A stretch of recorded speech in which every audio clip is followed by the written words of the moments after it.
নমস্কার প্রিয় দর্শক, কেমন আছো? আশা করছি সবাই সুস্থ আছে এবং ভালো আছে। আমি কাকুলি চলে এলাম আবার একটা নতুন ভিডিও নিয়ে।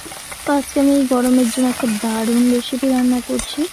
তো এত গরম একটু টক হলে কার না ভালো লাগে বলো। আমি কড়াইতে দিয়ে দিয়েছি তেজপাতা, 5 ফোড়ন আর একটা কাঁচা লঙ্কা চিড়ে, তার মধ্যে দিয়ে দিলাম ভেন্ডি আর কুমড়ো।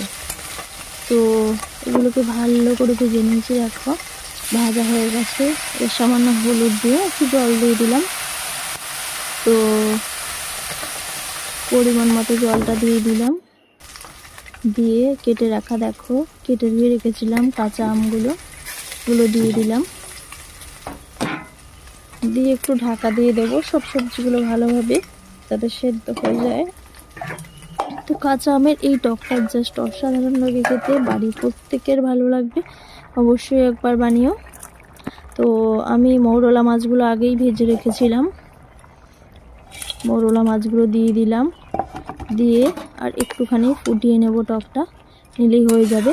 আর নামানোর আগে একটু দিতে হবে সামান্য চিনি আর একটু সর্ষে বাটা, দিলেই রান্নাটা হয়ে যাবে। গরমে জাস্ট অসাধারণ লাগে খেতে, তোমরা অবশ্যই ট্রাই করো। আর রান্নাটা কেমন লাগলো জানিও। ধন্যবাদ সবাইকে।